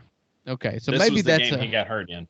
Okay, so maybe that it's not fair to look back at that game in particular because everything was on the line, and I know what it's like to watch a team with everything on the line lose their best player, especially early. That had to deflate Tennessee more than I could have ever imagined to see. Heisman Trophy probable front runner at that point, Hendon Hooker, number 1 ranked Tennessee, to go down with an ACL early in that game against South Carolina on the road. It got away from them in that game. Spencer Rattler threw for 438 yards and 6 touchdowns. South Carolina seems fine. Tennessee seems good. Just good. That's what I've seen so far. And if you're going to give me a plucky South Carolina team with swagger and that has confidence coming off of they're 1-0 in the SEC with a gutsy win against Mississippi State, going on the road, and I get 12.5 points, just give me the Gamecocks. Yeah, same. I'm taking South Carolina for all the reasons you mentioned. Momentum, confidence. Tennessee didn't look very confident even last week against UTSA. I watched a little bit of it. Didn't look very confident, so give me USC on the road. 12.5 is a big, big spread. Yeah. All right. A&M Arkansas in the pillow fight of the week. A&M is a 6.5 point favorite. I don't know who Arkansas is. They've looked bad against BYU. They looked good against LSU last week. They just couldn't seal the deal. I don't trust A&M. A&M is a very hot and cold team, just like Arkansas. Mostly, again, rooting for chaos. I want to see that blow up with Jimbo and Bobby Petrino. A&M's figuring out on offense, though. They cooked against Auburn. They had it in rhythm. They were clicking. They were definitely playing a lot better football than they have been against Miami. That team has gotten a lot better from the team that lost at Miami in front of the 300 fans that came out to that game. And so they're moving the ball a lot better. They might have found something in their quarterback. They're 3-1. They're playing at Arkansas on a 12 o'clock kick. My gut just tells me that Arkansas is going to be flat after an emotional loss against LSU, and I'm taking A&M to cover at Arkansas. So occasionally in sports you see where you stumble forwards. A good case of that for Grizzlies fans would be Rudy Gay getting traded, Rudy Gay getting hurt. It plugs Tony Allen in the lineup. And at that point, your core four is solidified for the next 10 years. It takes an injury. Connor Wegman was fine. He was good in some games against nobody. He struggled early. A&M pretty much had their way. But Max Johnson came in that game and continued blowing the doors off of Auburn. There's a solid chance there that Max Johnson is just better. They did this whole song and dance last year. They played 3 different quarterbacks. They started the cat that's playing for Georgia Tech now. Haynes King to start the year. He got hurt. They went to Wegman.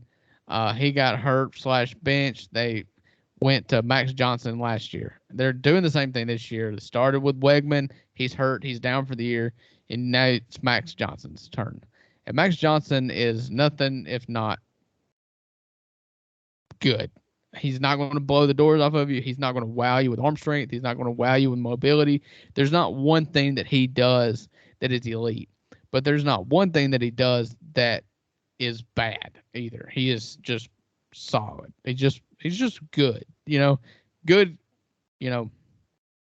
In my vocabulary, good is about a 75. I mean, if you're good, you're good. Then you got great. You got amazing. Good is not the top of the line here. You're just good. I mean, he's good. Arkansas last week, they really put the ball into KJ Jefferson's hands. They let him decide that game. Arkansas ran 68 offensive plays. That's a really low number.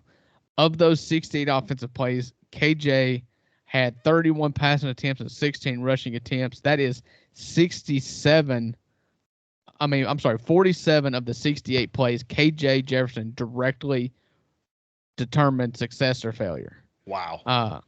And so he was 21 of 31 through the air, 289, 3 touchdowns, 2 picks. That's what you're going to get out of KJ.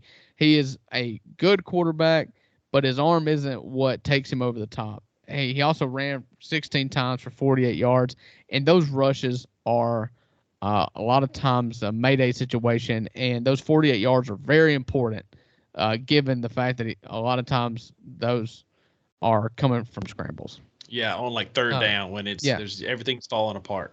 Arkansas looked really bad the first 2 weeks of the year. The first 3 weeks of the year, they had a home loss to a bad BYU team, and then they went to LSU, and in a rivalry game, the battle for the boot, things get weird. I told you going into it, Arkansas always plays them well.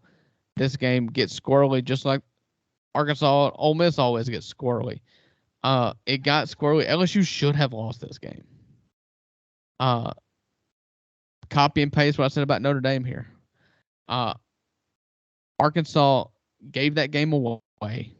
So now they're going to go and play Texas A&M this week, a team that's not as good as LSU, but are they going to get up for it? Or are they going to fall back? I have offensive coordinator questions. Dan Enos is what Dan Enos is. This was not his game plan that he likes to run with KJ Jefferson. He likes the traditional run the football, we're not going to throw it around the yard. KJ throwing the ball 37 times or 31 times was not in the game plan, but it worked. So did they find something or did they not? You said that line was what? It's 6.5 points. A&M is a road favorite. 6.5 point road favorite. 6.5 points. Is this game played at Reynolds Razorback Stadium, or are they playing this sucker at War Memorial in Little Rock? It is at AT&T Stadium in Texas. Oh, that's right. It's a Jerry Bowl. Oh, man. I was so ready Yeah. to put the money on Arkansas as 6.5 point home dogs. They play a stupid game at Jerry World. That's why A&M. Stop this. Man. Stop this. Give me the Hogs. Oh, you sticking with the Hogs, huh? I think that KJ Jefferson's good, and if you let KJ Jefferson decide it and they can stay on schedule, then he's really hard to beat. He's really hard to stop. Just let him use his legs until they give out late in the season, like they do seemingly every year. Every year. They ride that poor boy to the wheels fall off. Give me Arkansas. I don't feel good about this because Max Johnson can run an offense, and Bobby Petrino is calling those plays. So the ceiling is much higher for Texas A&M than it is for Arkansas, but the known commodity of KJ Jefferson and the big week he came off with. He's coming off of. I like Arkansas. All right, there you go. We'll Yeah. see. We will find out in just a few short days. So I like we got. Just Yeah. yeah. All right, This so we week. got two left. The only two that matter. First up, Mississippi State is a 14.5-point home underdog to Alabama. I said earlier, I think that Alabama is going to cover easily. This feels like a 31-6 or one of those 30-9 games where it's just not close, just because our defense can't stop anybody. I think Will Rogers can find some success against the secondary if he can get some time. We've got to give him some protection. We got to give him the opportunity to be able to throw the football, because if we don't, we're not going to run the ball very well against them. But you have to protect Will Rogers, give him some downfield passes. I am becoming more and more objective. We're going to lose this game. It is what it is. I don't think we can beat Alabama. We're not there yet. If you're becoming objective by saying you're going to lose to Alabama, that's the start of objectivity. I think I've been more objective this week than in weeks past. We're playing laundry here. For whatever reason, that Alabama jersey is in our heads. And Arnett tried to downplay that. That's not our message, because Leach, that was his message last year. It's like Alabama's in our heads. They always have been. But I'm still going to pick with my heart. We're not going to beat Alabama. I just can't pick us to get blown out. I think State covers 14.5. It just gets weird. We find an early turnover. Maybe we'll find some success in special teams, because Alabama's going to be kicking the ball off a lot. Maybe Xavion breaks one, Tulu breaks one. Give me the Dogs to cover, but I'm not going to take them outright this week. Oh, you said multiple times that Alabama's going to cover, but you're just going to save face with Mississippi State fans. Yeah. No, I'm just going with my heart. I said I'm getting more objective, and I'm still voting with my heart. I have no problem listening to your heart. I think Cher said it best. That's Cher, right? Listen to your heart. I think so. Yeah. Anyway, 14 points does not seem like a big line, given what it is. However, Mississippi State has not had a bad time stopping the run this year. I looked back. They've not allowed a team to rush for more than 200 yards. I think it was 160 in the 160s was the most you've given up on the ground this year. Alabama will try to set that mark going forward. Alabama will try to rush the ball as much as possible. And so how good Mississippi State is stopping the run is how successful they'll be. The problem with that and a 14-point line is that if Alabama's wanting to run the ball a lot and Mississippi State gets the ball and stays competitive in the game a lot and has any success running the ball at all, the game's going to go by quick. Just the clock's going to tick. Mm-hmm. I tend to think that what I saw out of Alabama is that it's an offense that has sold out on rushing the football, doing what Jalen Milroe does well. He is an extremely flawed quarterback, but he is dynamic on his feet, and their defense is really good. They're especially the rushing defense. And if Will Rogers is going to sit back there and nickel and dime them to death, there's a chance that Tulu Griffin has another big game. If he can break away, they bust some coverages. It's possible. There's a roadmap there for them to cover and for this to be competitive late. The problem is the 14 because it's a low number. I know Ole Miss was a 7. It seemed like, you go into halftime, Ole Miss is winning 7-3, but then Alabama shut off the water, and as the game goes by, that rushing attack is hard to stop. Just as the game goes on, and you just keep hitting linemen that are run blocking it going downhill. By the time end of the third, fourth quarter comes around, it gets harder and harder to stop them. If this game was any higher, I think I would go Mississippi State because I do believe that maybe Mississippi State found some things, and I know what I saw with busted coverages on Alabama's secondary last week that I think that they are susceptible to a passing attack.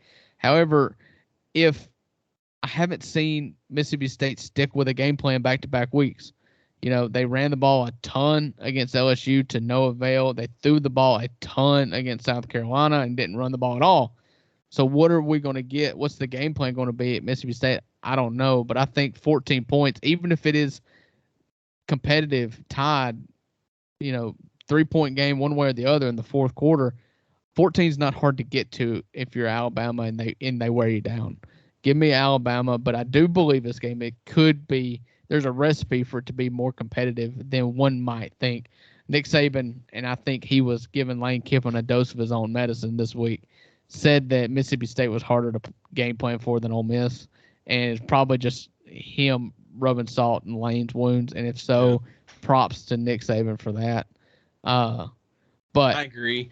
And we were competitive with them last year. They ended up pulling away late, but it was a competitive game last year. We've been more competitive as of late. You had to get just murdered by them recently, but who knows? It's the pulling away that's it. They lean if on they you. pull away, it'll be by more than 14 points. Which we thought they would do. Now, we're not on the same level as Texas, but, that's what Alabama does. They lean on you late in the third and in the fourth, and they just wear you down. Then they hit a couple big plays late to really seal the deal. And so it could happen, but we'll see. I got State. You got Bama. Last one on the docket for the weekend.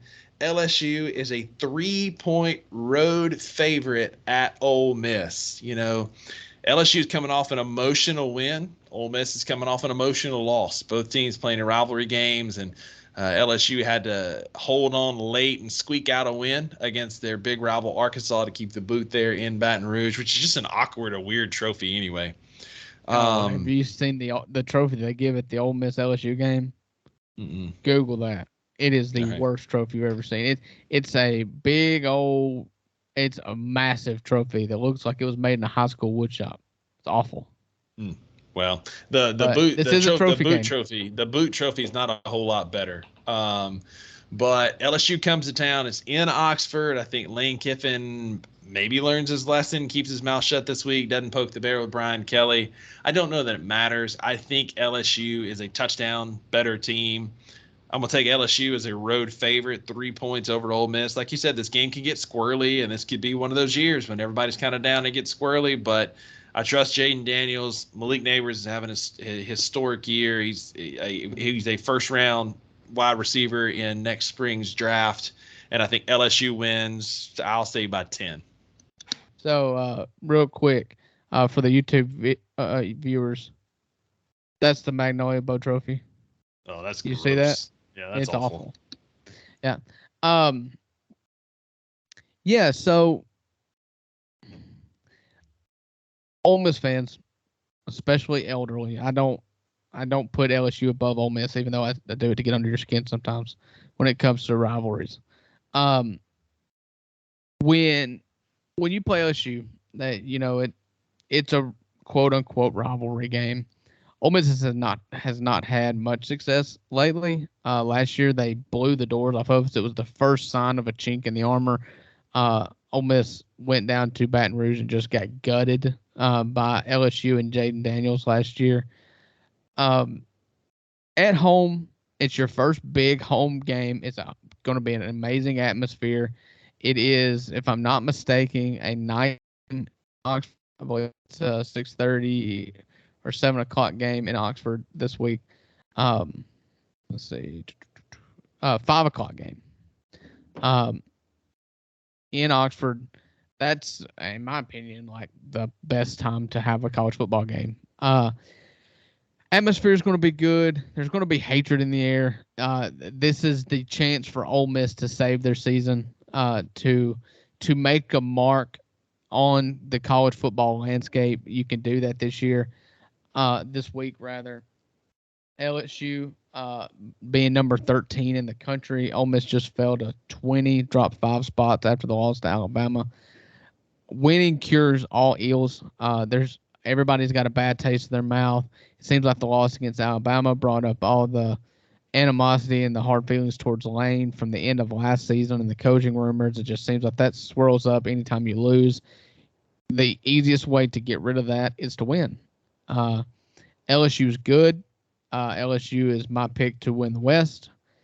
LSU is beatable, though, like we've talked about on this podcast. The SEC West is shown to be nothing but beatable. I believe that one of Alabama and LSU will go to Atlanta for the SEC championship game with 2 or 3 conference losses. That's what I believe, or 2 or 3 overall losses, and a couple possibly in conference. I don't think anybody makes it through the West schedule unblemished, and that's going to have to start somewhere. I don't. My head tells me LSU is better than Ole Miss, and what I struggle with is the same thing you're struggling with the picking Mississippi State to cover the 14-point spread against Alabama. I'm struggling with this at Ole Miss. My head tells me that if Ole Miss is going to make a dent, they've got to do it this week. If they don't do it this week, you go to Arkansas on a 2-game losing streak, and that's not a good place you need to be. That's not a good headspace going into what's always just a kooky game against Arkansas. Don't want to be in that position. So give me Ole Miss because I don't want to hedge my bets. I have a hard problem. I have a hard problem betting against Ole Miss and rooting for them as well. I'd rather just go all in and lose it all rather than hedge my bets and be a halfway winner and profit off of the loss of my team. I don't like that. I don't want to do it. I don't think that Ole Miss should be favored. I don't think that most people should pick Ole Miss. I'm going to pick them because I want them to win. And I think that it is possible. I think that there's a recipe there for a win because LSU gives up a lot of their defense is really bad for a team that I believe is really good. Their defense is really, really bad this year. They gave up 300-something yards passing to KJ Jefferson last week, and I know Jackson Dart is better throwing the ball than KJ.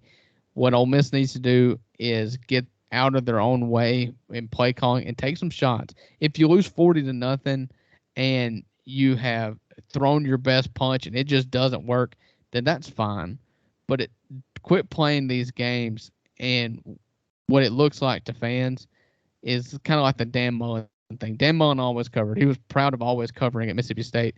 But Dan Mullen also seemed to call a lot of those games to keep them close and give him a chance late.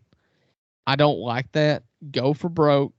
If you get beat 40-0 because it gets out of the hand in the first quarter because you're going for broke, then that's fine. I also want to see at most 2 jet sweeps. Just cut that out altogether. I think the first play of the last 2 games, maybe all 3, has been a jet sweep. I hate it. It's garbage. You're taking a wide receiver and you're running him 20 yards across the field, only to run another 20 yards to try to get the edge. Like, it's garbage. I hate it. Quit running jet sweeps. Let Jackson Dart throw the ball down the field and try to get Quinshon going. I don't know what's wrong with him. He's not breaking any tackles.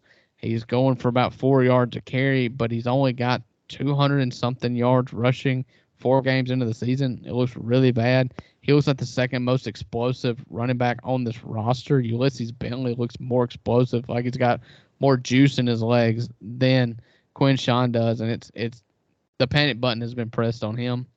I want to say that it's an offensive line problem. If it is, then it's not going to matter anyways who's running the ball. Right. But let it all hang out. Go full-blown Joey Freshwater, and if you win, great. If not, you went down throwing your best punch. And that's all you can ask for in a game like this when your back's against the wall and you're playing a better football team. That's all you can ask for. So we didn't throw our best punch against Alabama. No, we didn't. And this is your opportunity to do that. Yeah. You got to step up and do that, and that's to save your season, like you said. Yeah. But that's our picks for the week. We'll put those on Instagram. We'll let y'all take a look, see how y'all can do against us. We're going to do real quick our college football playoff prediction. Then I'll let Uncle Buck take us home with the Drewskis and the fantasy football chat for the week. But my top 4, again, my 4th pick is always the team that impressed me the most. And this week I'm giving a shout out to a former Mississippi State Bulldog. and they are 4-0 for the Warheads, first Akron. time in a long time. No, sir. That is the Syracuse Orangemen at number 4 with Yeah, Garrett he's been Schrader. really He's good. been playing so well.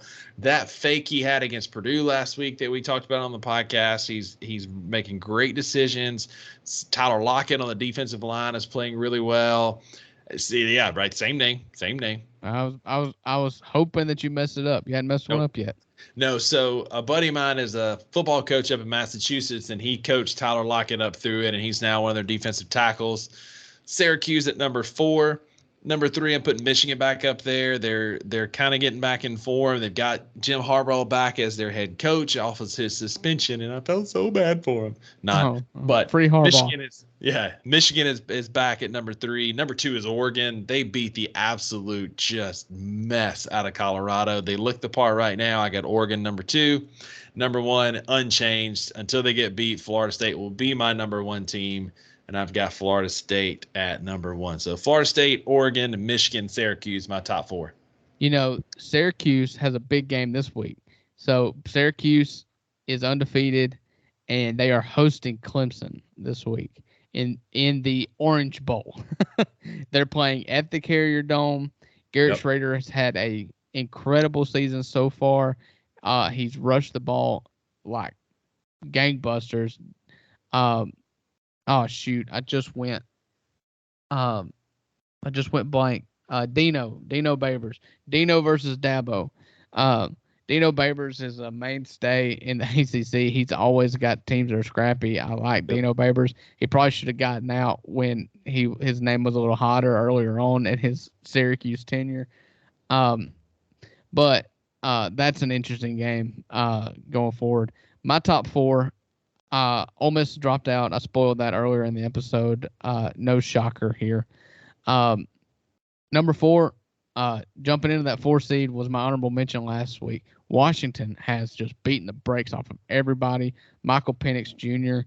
is 2nd or 3rd in the Heisman Trophy odds right now. He's been absolutely incredible. They beat Cal lifeless on the Pac-12 After Dark game Saturday night. Washington number 4. Then Oregon's number 3 for me. Oregon, like you said, they've got to be setting a college football record for point differential. You got the 81 to Puddles. Yeah, Puddles is reconsidering his life choices. They won 81-0 in week 1. They blew the doors off of Colorado week 2. Just solid all the way around. Number 2 for me. Looking here, I've just went blank. Hold on a second. Penn State has jumped into number 2 for me. Iowa is a bad offense. I don't know. Did you see the stats from the Iowa-Penn State whiteout game last week? Awful. So I just want to run. It was 31-0. It's funny to me because everybody's talking about the hot name is like the Iowa OC having to reach a certain amount of points to keep his job. Cade McNamara was 5 of 14 for 42 yards passing against State. They ran the ball 17 times for 20 yards against Penn State. They had 4 receivers share 6 receptions for 56 yards. It was bad. And I don't care how bad Iowa looks offensively. We know they look bad. They're still a Power 5 team. That's not Power 5 team numbers. Penn State bullied them. Yeah, Penn State did. Penn State's number 2 for me. Number 1, Florida State. We've talked about it. Travis Hunter was good again. That receiver, I keep blanking on his name, the receiver transfer from Michigan State who caught the game-winning touchdown this week against Clemson is going to he's going to be a Biletnikoff finalist. I think they're really good, and they are the most battle-tested team so far, bar none. They're the most battle-tested team, and they've come out every single game 4-0. And so give me Florida State, Penn State, Oregon, and Washington as my top 4. And I don't have an honorable mention, but like I said earlier in the podcast, the Pac-12 may be the best. Yeah. I don't think there's a question right now. Yeah, right now they're playing the best football, most competitive games. They're beating up everybody. USC is good. They've got the reigning Heisman Trophy winner.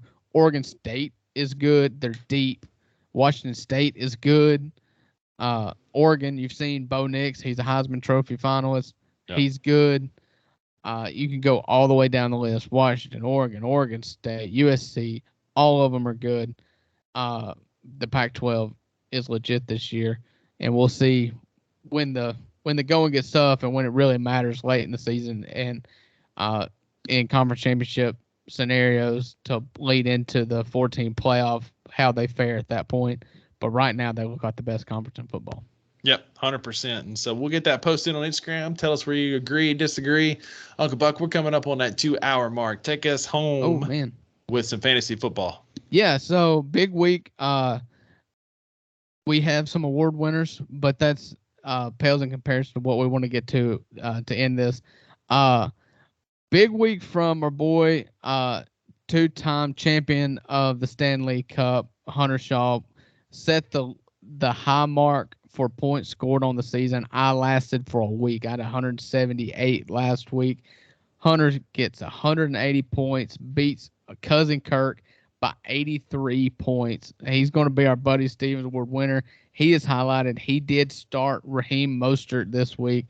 We talked about Devon Achane off air. Devon Achane went for 50 and 4 touchdowns. Mostert went for, let's see, where'd it go? He had 4 total touchdowns, 82 yards rushing, and 60 yards receiving. Had a 45-point total. He had 22.5 from Zach Moss. He had 30 from Kenneth Walker Jr. He could have beat him almost would have beat him with just his running backs. Yeah. He had 75 points with his running backs. And so you add in Zach Moss, and that gets you to almost 100. That beats Kirk. With 3 players. Yeah. I used to do an award back in the day. It was called the Butch Davis Award. The Butch Davis Award goes to the player who had the most points on his bench. This was inspired by, for some reason, the only person that knew that Alvin Kamara wasn't as good as Jalen Hurd was Butch Davis when he was Butch Jones. Butch Jones. Now, look who's messing up names now. Yeah. Welcome to the 2 Buck Sports Podcast.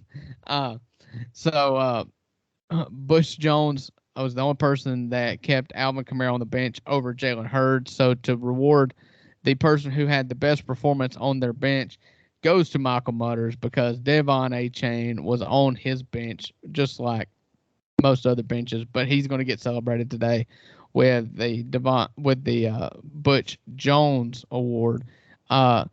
The most points scored in a loss, the Al Gore Award, that will go to Neasy, falling to 0-3 when he got beat by you, 140-122. Rusty gets the win, 18-point win, but despite putting up a pretty good number of 140 for you guys.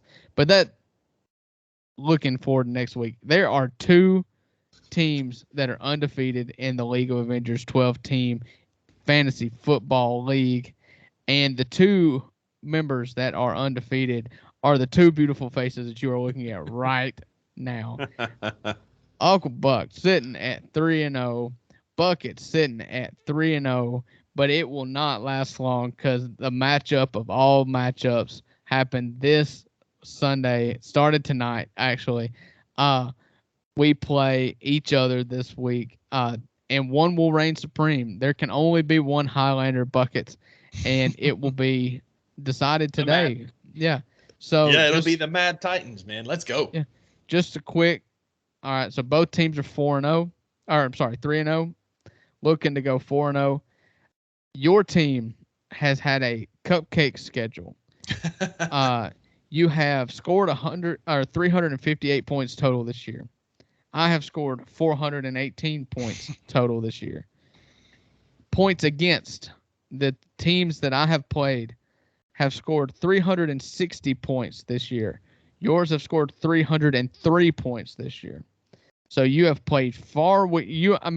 we're talking. I am the big dog. I'm Florida State. I've played the good players. Oh, I beat Patrick Jones last week, despite him putting up 150 something points. And you have beat a bunch of nobodies. You were Georgia this year. You have played 4 nobodies. You have won uninspiring games throughout. And it's about time you get tested, and you're getting tested this week. One of us didn't break 100. The other one has broken 100 every week, though. So I one mean, it of was us, like 90. Sure, Yeah. you've had some flash in the pans, but one of us has been more consistent in those wins, and so consistency pays off. Consistency matters.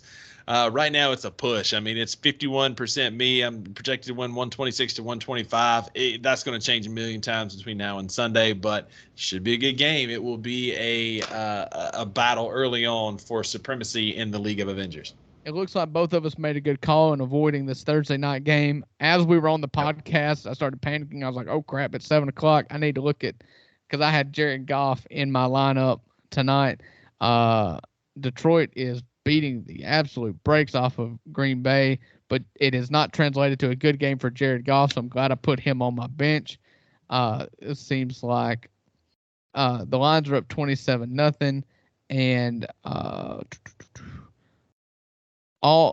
took 1 touchdown for Jared Goff, 1 pick, and 2 touchdowns for David Montgomery, who is outrushed Jahmyr Gibbs.